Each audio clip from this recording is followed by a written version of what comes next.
Deixa, antes da gente fazer a leitura, eu introduzir esse tempo novo que a gente vai ter aqui, que na verdade é uma série de sermões, por assim dizer. Eu prefiro chamar de uma conversa boa, porque é conversa na palavra de Deus. E como a gente, assim, não sabe exatamente dar um sermão, uma pregação, a gente conversa, não é? E conversa sobre a palavra. E essa série nova vai falar sobre esse senhorio de Deus que redime a nossa humanidade, que torna a gente verdadeiramente humano, gente, sem coisificação, sem ideias distorcidas sobre o que é a humanidade. Então, essa série, ela visa colocar ou expor de forma bem prática como esse senhorio de Deus na vida da gente vai restaurar a nossa humanidade. Isso, claro, vai se dar num processo de aprendizado, onde a gente começa a discernir esses aspectos mais básicos do nosso ser humano, da nossa humanidade. Esses aspectos hoje, eles se manifestam na forma de anseios do coração, anseios da alma da gente, e eles são interpretados através da cultura da gente, muitas vezes, através dessa cultura humana. E quando ele é visto sob essa ótica ou sob esse prisma, ele sofre distorções. Ele vai sofrer uma série de confusões e vai deixar a nossa mente, às vezes, muito mais confusa do que com explicações sobre o nosso próprio coração.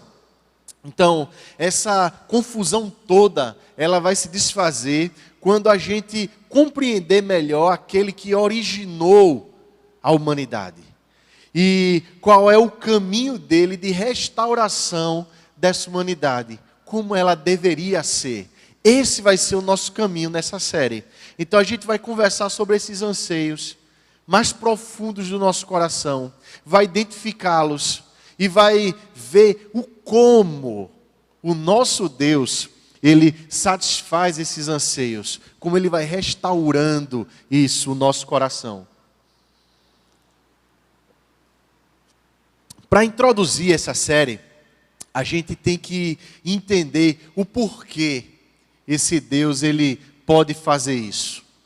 E a gente poderia recorrer a um monte de respostas clichês, só que, sem querer também ser tão denso e tão profundo, mas muito mais prático, acessível, de uma forma assim muito mais gostosa na presença do nosso Deus, a gente mergulhar na palavra dele e responder por que o nosso Deus, ele pode satisfazer esses anseios.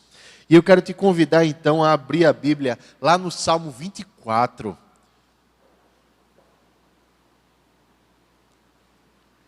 Salmo lindo de Davi. E eu quero te fazer mais um convite a ler comigo de forma alternada. São só 10 versículos, irmãos. Então eu vou pedir para os irmãos lerem os versículos pares. Pode ser? Bem alto, bem bonito. Salmo 24, a gente vai ler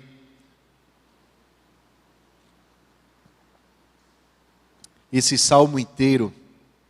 Eu leio o primeiro versículo, os irmãos leem o segundo, assim até o 10º. Ao Senhor pertence a terra e tudo o que nela se contém, o mundo e os que nele habitam.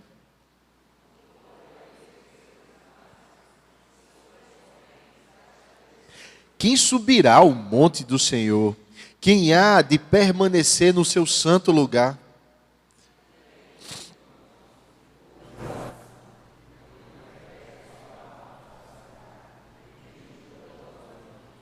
Este obterá do Senhor a bênção e a justiça do Deus da sua salvação.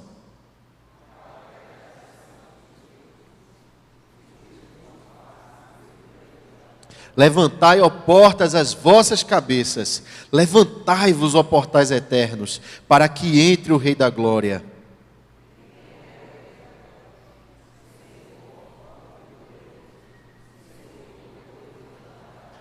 Levantai, ó portas, as vossas cabeças, levantai-vos, ó portais eternos, para que entre o Rei da Glória, todos juntos, bem alto, bem bonito. Quem é esse Rei da Glória? O Senhor dos Exércitos. Ele é o Rei da Glória. Vamos orar mais uma vez. Pai, Tu és o Rei da Glória, Senhor dos Exércitos, Todo-Poderoso, pelos séculos dos séculos. E a gente te pede, Deus, que o Senhor faça assim um mergulho profundo no nosso coração. E suscite de lá verdades eternas, Pai. Faça brotar do nosso coração palavra Tua que está plantada, Pai. Faça brotar no nosso coração e que ela se torne grande, frondosa, bonita, frutífera, Pai. Que o Senhor, nessa manhã, transforme a nossa vida. E a gente se achega a Ti, Deus, assim com um coração bem pequeno, entendendo, Pai, que a gente, em nós mesmos, não temos respostas que expliquem quem é o próprio homem, Pai. Mas o Senhor tem, porque o Senhor nos criou. Abençoa-nos, Pai, então. Abençoa-nos, Pai, com sabedoria, com discernimento, Deus. Abençoa-nos, Pai, portanto, com a Tua palavra, que é essa resposta maravilhosa, porque ela é verdade e vida para nós. No nome de Jesus. Amém. E amém, meus queridos irmãos. Davi, ele traz à tona uma realidade que deve permear a mente e o coração da gente. Esse salmo, ele é cheio de muitas perguntas. E de perguntas que têm respostas, mas que nem sempre essas respostas elas são tão fáceis quando a gente lê no salmo. No entanto, essas são respostas que satisfazem a alma, o coração da gente. E satisfazendo produz na gente paz, alegria, contentamento, descanso na presença do nosso Deus. E é só nessa presença maravilhosa que a gente entende que encontra descanso. Porque a gente está lendo as palavras de alguém que escreve e que não tinha uma vida fácil. A gente leu um salmo de Davi e que vem na esteira desse Salmo 23, que é um salmo extremamente conhecido por todos nós e que também surge como produto de uma meditação profunda sobre onde é que de fato a gente encontra descanso para a nossa alma. E ele continua falando e louvando esse Deus agora sob a ótica de uma soberania e de como nosso Deus, ele se relaciona com a gente, e não é de outra forma, é de forma soberana. Então Davi vai expressar isso em salmos, em poesia, sobre quem dirigia a vida dele e por que dirigia a vida dele. E logo no começo aqui desse salmo, no primeiro e segundo versículo, a gente entende o porquê disso.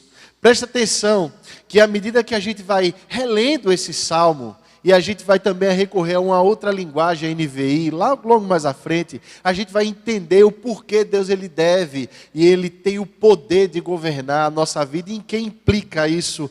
Ele diz assim: ao Senhor pertence a terra e tudo que nela se contém, o mundo e os que nele habitam. Sobre todas as coisas, a maneira pela qual Deus ele se relaciona com a humanidade é na forma de um Criador se relaciona com a sua criatura. E ele expande isso daqui a toda a existência. Note as ênfases aqui nesse versículo. E não é de graça não que Davi era conhecido como mavioso salmista, porque ele tinha um linguajar poético gostoso, não é? Da gente ler e mergulhar. E ele diz assim: tudo que nela se contém, o mundo e os que nele habitam. Ele está reforçando uma ênfase aqui.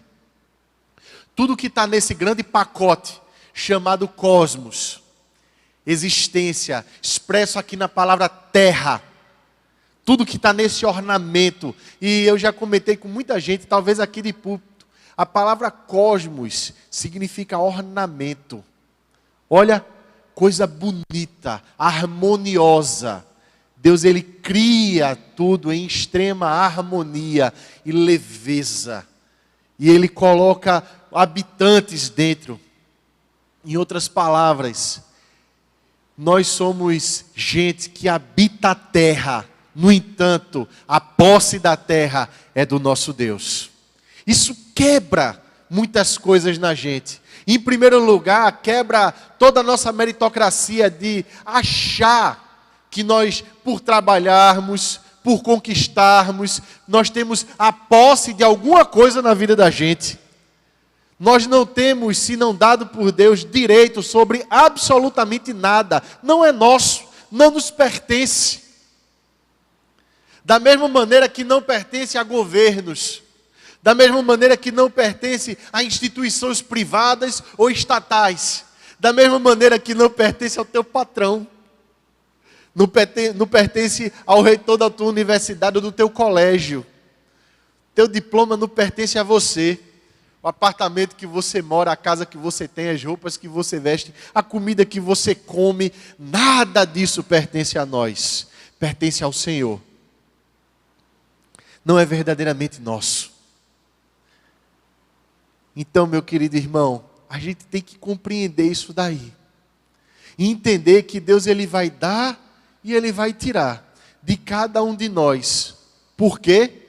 Porque todas essas coisas são coisas externas a nós. Deus ele coloca a humanidade, ele funda a terra nessas correntes. E preste atenção aqui, ele diz assim: fundou a ele sobre os mares e sobre as correntes a estabeleceu. Porque Deus tem a posse de todas as coisas. No versículo 2, está aqui na nossa linguagem suprimida, mas lá em NVI já aparece: pois ele firmou, ele estabeleceu. A palavra estabelecer aqui, ela aparece como algo que está firmemente ancorada. Deus ele estabelece. E a gente tem que compreender o seguinte, que a gente está falando aqui de estrutura, essência. Deus estabelece a terra com uma essência. Cada um de nós. Isso que um certo autor chamado Albert Wolters, olha que inglês bonitinho, ele chama de estrutura. Ou a gente pode chamar também de essência. Deus ele coloca todo o cosmos, toda a humanidade que está dentro desse grande pacote, com uma estrutura, com uma essência, coisas que de fato estão lá dentro da gente, que gritam para sair, e que hoje em dia é tudo confundido assim. A gente jura que carreira profissional é algo que está na nossa estrutura e na nossa essência, e que se for abalado, a gente tem motivos suficientes para abalar nossa fé em Deus, para abalar nossa fé na potência desse Deus e na propriedade desse Deus, e a gente diz assim: tem alguma coisa errada na minha vida. A gente acha e a gente confunde que determinados bens materiais, da mesma forma, compõem a nossa essência e a nossa estrutura, são inerentemente nossos, e a gente acaba achando que sem isso a gente não consegue passar. Por outro lado, a gente descobre que Deus, ele, quando firma o homem no mundo, estabelece toda a humanidade, o que dá vida a esse homem é um sopro dele, no rosto, nas narinas do homem. E aí o homem se sente vivo. De maneira que a gente entende que o que estabelece de fato a nossa vida na terra é esse sopro divino. Que a gente aspira e a gente diz: estou vivo. Todo o resto é transitório, passa. Mas sem essa presença divina dentro do nosso coração, a gente não passa.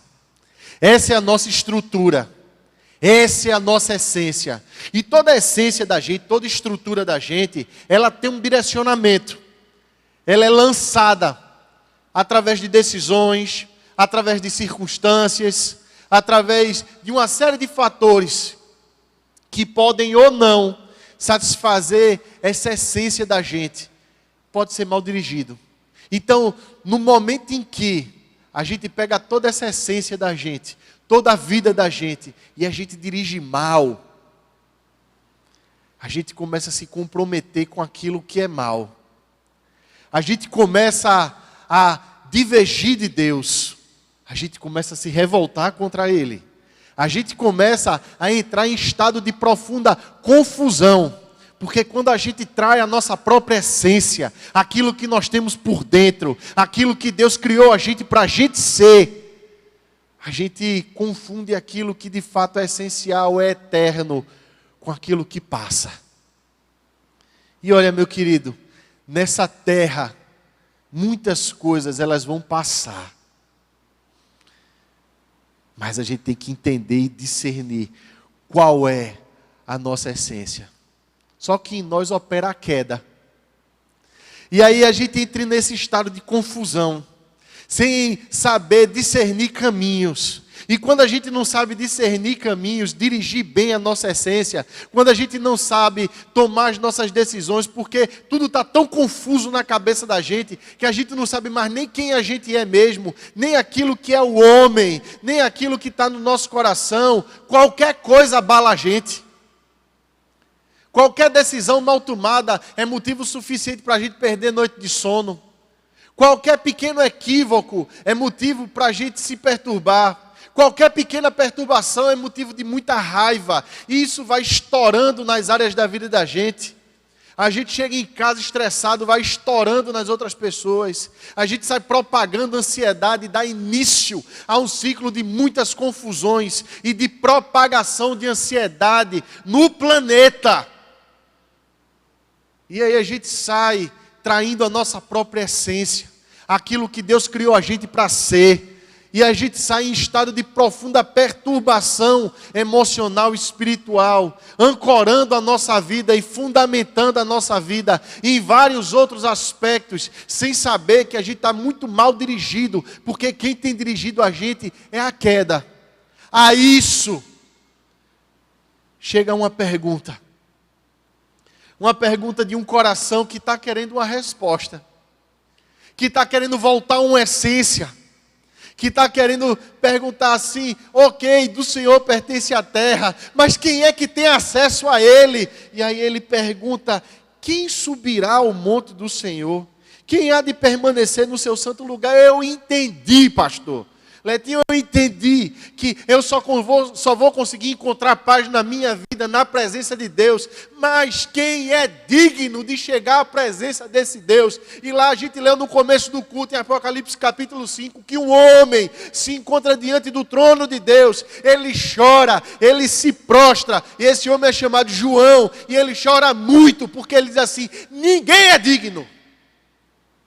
Ninguém consegue.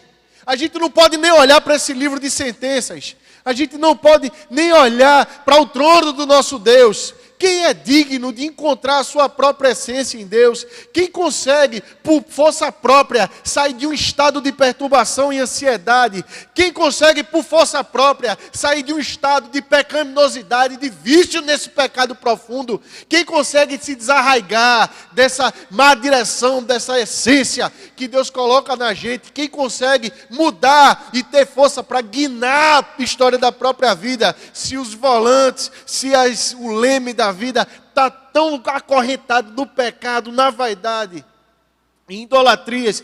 Quem consegue? Davi faz essa pergunta. Quem consegue? Quem consegue olhar para Deus e dizer assim, eu não peco? Quem consegue olhar para Deus e dizer assim, eu sou um crente padrão? Quem consegue olhar para Deus e dizer assim, eu mereço ir para o céu? Quem consegue? Quem de nós se encontra digno? Davi faz essa pergunta.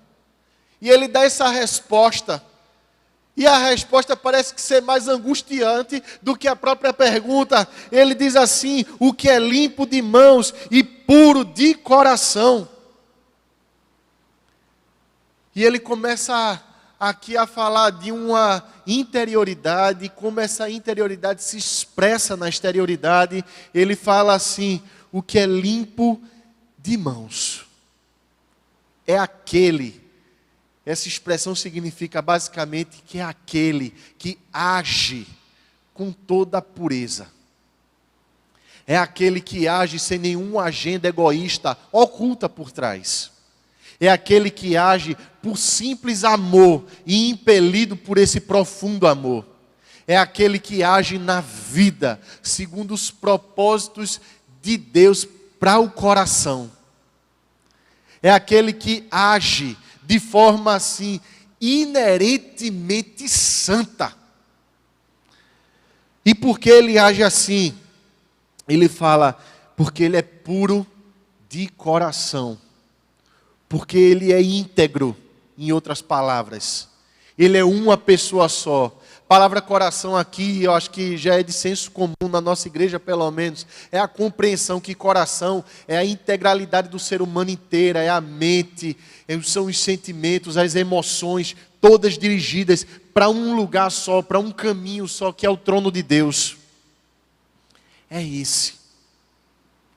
É esse daí, que pode permanecer no lugar de Deus. É esse daí.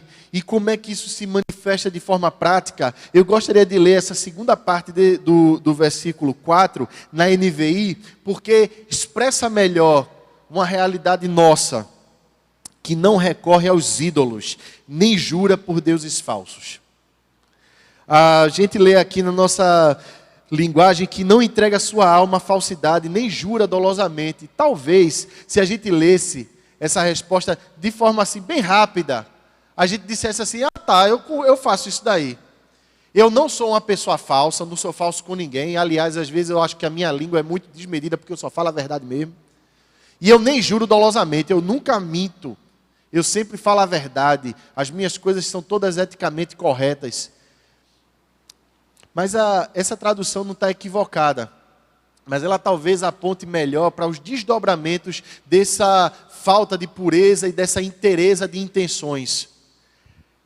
A NVI, ela aproxima mais a gente do nosso coração. E ela diz assim, que não recorre aos ídolos. Sabe aquele dia que você está angustiado e você quer encontrar um ponto de fuga da sua existência? É tudo isso que a Bíblia chama de ídolo. É aquilo que a gente não consegue viver sem. São as distrações, os entretenimentos, que a gente diz assim, sem isso aqui eu não consigo. São determinados relacionamentos, é onde são montadas dependências emocionais.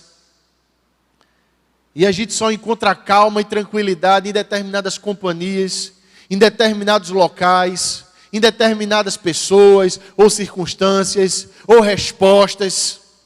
Muitas vezes esses ídolos são muito mal gostados por nós, às vezes são mesmo odiados.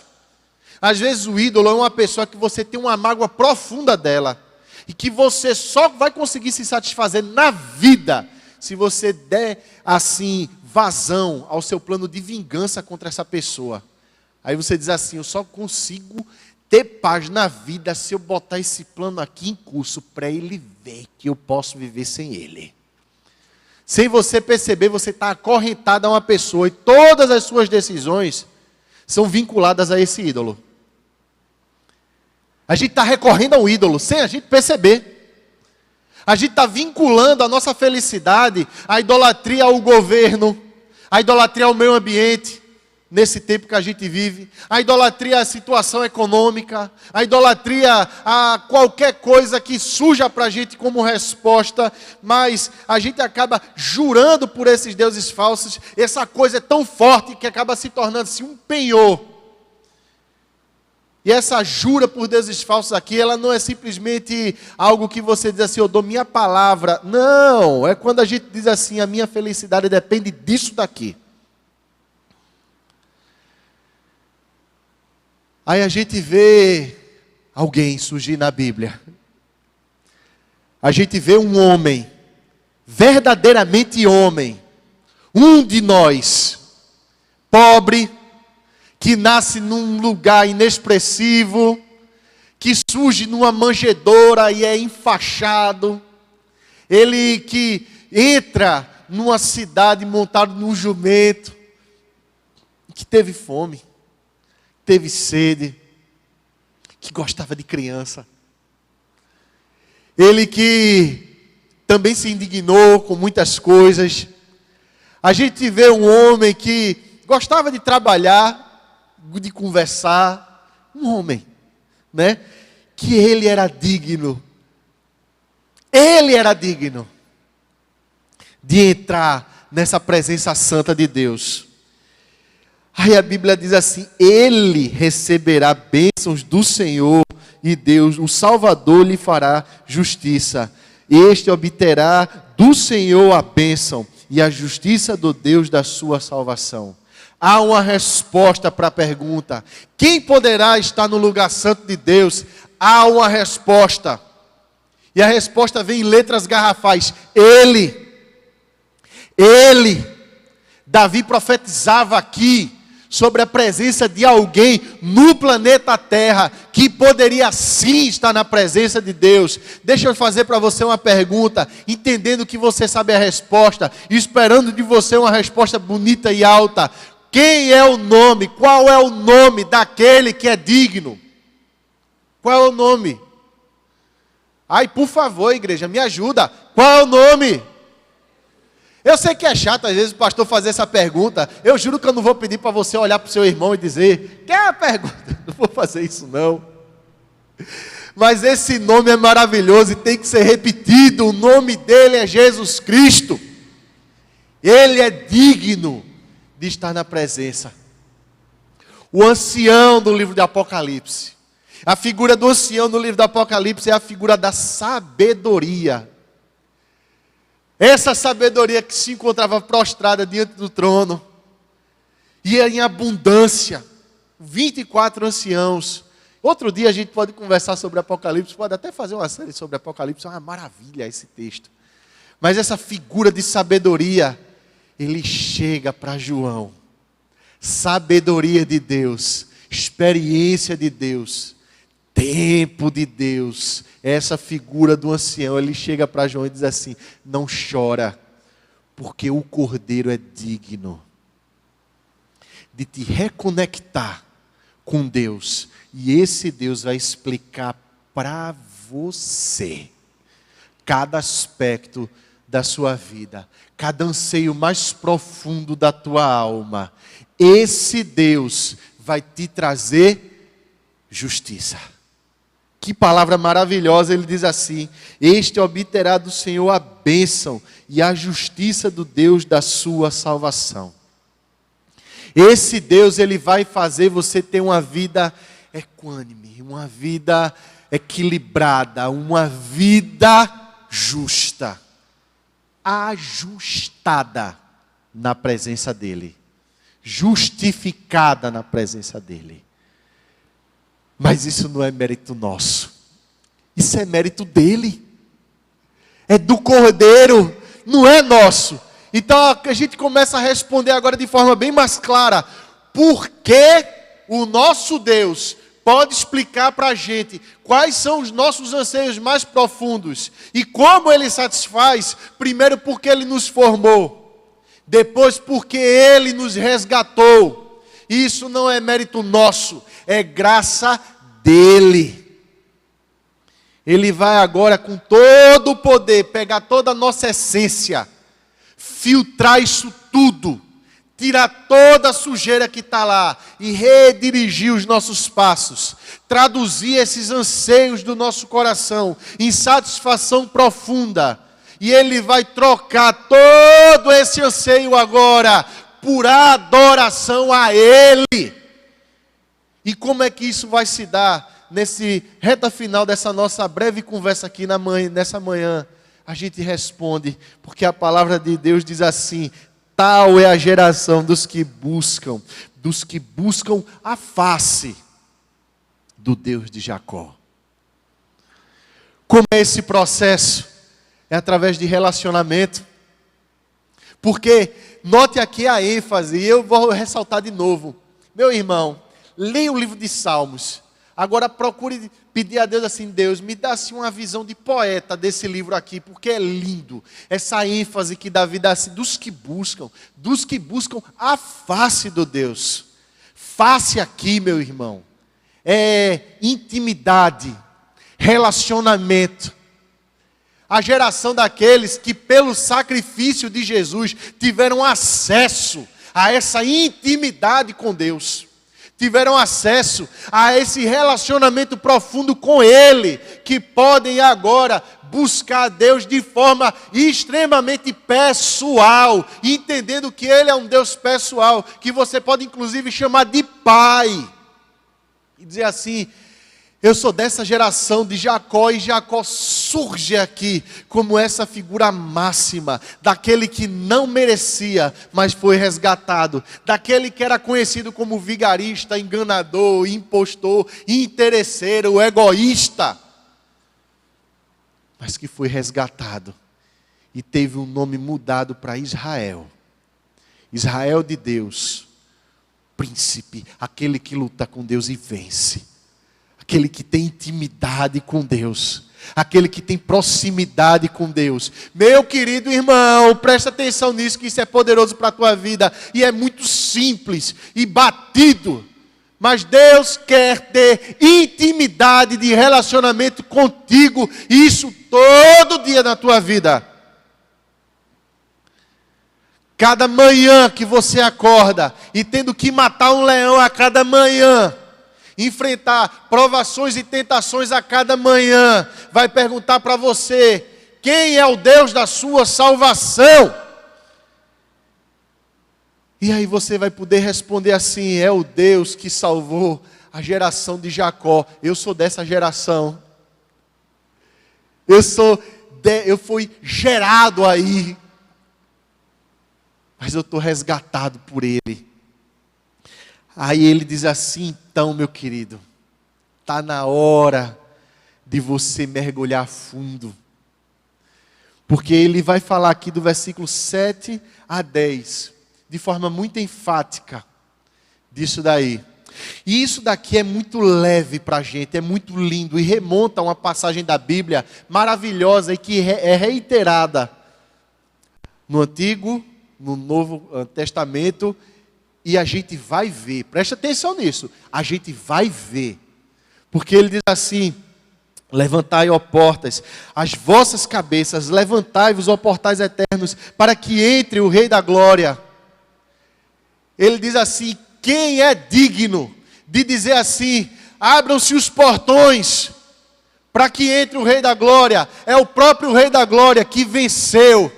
Ele que, numa outra poesia que eu tive a oportunidade de ouvir, porque ela foi musicada, e em outro momento ele diz assim: ele que lutou com almas humanas e espíritos caídos, e venceu no terceiro dia, ele é digno, e ele está dizendo nessa manhã: abram as portas para eu entrar, abram as portas. E Davi estava falando aqui do retorno da arca da aliança de Deus ao templo. Ele estava dizendo assim: abram-se as portas do templo para a arca da aliança entrar, porque a arca simboliza o relacionamento de Deus com o povo, e o templo no Novo Testamento é o nosso coração. Jesus Cristo estava dizendo para você nessa manhã: abra a porta do seu coração, porque eu sou digno de reinar lá dentro.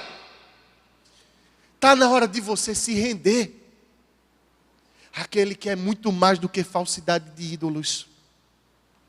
Está na hora de você se render àquele que é muito mais do que qualquer emulação de letras e filosofias e ideologias. Está na hora de você se render e se entregar. E eu peço até perdão aos irmãos por tanta exaltação, mas é porque o convite de Deus nessa manhã para você é: filho, se entrega a mim. Levantai, ó portas, as vossas cabeças, levantai-vos, ó portais eternos, para que entre o Rei da Glória. A palavra glória lá significa honra, poder, esplendor, dignidade. Ele é o Rei que é digno. Ele cria e Ele tem o poder para recriar. Ele cria e Ele tem amor pelo que Ele criou. Ele tem amor por você e Ele quer recriar o teu coração, juntar as peças, respondendo esses anseios mais profundos da sua alma. São anseios por mim. Deixa eu identificá-los e você perceber como eu vou juntar os pedaços, os cacos do teu coração e fazer tudo novo. Aí a gente vê um homem simples entrando em Jerusalém, montado num jumento. Levantai, ó portas, as vossas cabeças. Levantai-vos, ó portais eternos. E Jesus entrava em Jerusalém. E as pessoas diziam: Hosana, salva a gente, Jesus. Salva a gente. É esse homem perfeito que explica à humanidade o que é ser humano. É esse homem perfeito que convida você nessa manhã a dizer assim: Deus, deixa eu explicar para você a sua vida. Meu irmão, isso se dá na palavra dele. Aí a gente tem uma outra visão. No livro de Apocalipse, capítulo 5. Quando um homem chorava e ele dizia assim: quem é digno? E surge um cordeiro como tendo sido morto. O cordeiro lá, o símbolo de toda a pureza, como tendo sido morto, o sinal do sacrifício de Jesus por nós. Número 7, reiterados várias vezes, 7 chifres, 7 olhos, número da perfeição, da divindade de Deus. Cada símbolo e cada número no livro do Apocalipse significa alguma coisa. Ele tem 7 chifres, são sinais de poder. Chifre na Bíblia é um sinal de poder. E ele tem 7 olhos, ele é um sinal de alcance de visão. Ele vê tudo, ele pode todas as coisas. Deixa esse Jesus que foi entronizado, ele reinar sobre a sua vida. Porque o templo é o teu coração. Levantai, ó portas, as vossas cabeças. Levantai-vos, ó portais eternos. E se a gente nega a abrir as portas do nosso coração, a gente está dirigindo mal toda a nossa estrutura e toda a nossa essência. A gente está traindo aquilo que Deus criou a gente para ser. Meu querido irmão, não faça isso não. Portanto, a gente responde agora: quem é esse Rei da Glória? O Senhor dos Exércitos. Ele é o Rei da Glória. Ele que lutou com almas humanas e espíritos caídos e venceu no 3º dia. Ele é o Rei da Glória. Por isso que ele é chamado Senhor dos Exércitos. Na contextualização de Davi, sim, era guerra de verdade em muitos momentos. Mas para além, e expandindo essa contextualização, sem forçar o texto, é o Senhor dos Exércitos que luta as batalhas do nosso coração. É o Deus que quer lutar as tuas batalhas, que se encontram acampadas aqui na tua alma, na tua mente, procurando assim uma vitória e te causando uma perturbação tremenda. Levantai, ó portas, as vossas cabeças. E depois ele pergunta: quem é esse Rei da Glória? É o Senhor dos Exércitos. É ele que é valente, poderoso na batalha. A palavra forte e poderoso aqui é valente. Poderoso, ele que tem toda a coragem, meu irmão. Ele que vai lá. Ele quer ir com você. E aí, meu irmão? Só que isso tem que ser entrega total. Tem que ser um ato de rendição. Não pode ser parcial. Porque a geração de Jacó, ela se entrega totalmente. Sem a possibilidade de negociação. Porque toda possibilidade de negociação entrega a falsidade de ídolos. Tem que ser integral, tem que ser total, tem que ser absoluta essa entrega. Não pode ser de outra forma. E a minha última pergunta para você é: topa essa jornada, meu querido, de entrega total? E é confrontadora, é desafiadora, mas é profundamente transformadora. Deus espera um sim de você, porque Ele é o Rei da Glória e Ele é digno. Do contrário, a gente é que vai perder e perder muito. Quero te convidar a orar, meu irmão, mais uma vez. E a gente começar essa caminhada aqui, nessa manhã, juntos, entendendo que Ele é o Rei da Glória. E nos rendendo a Ele. Sim, Deus. A gente quer render o nosso coração a Ti. A gente quer render a nossa alma, Pai, ao Senhor. A gente quer, Pai, abrir totalmente, desnudar a nossa alma, se mostrar ao Senhor, Pai, totalmente, o estado do nosso coração, Pai. As feridas da nossa alma, Pai.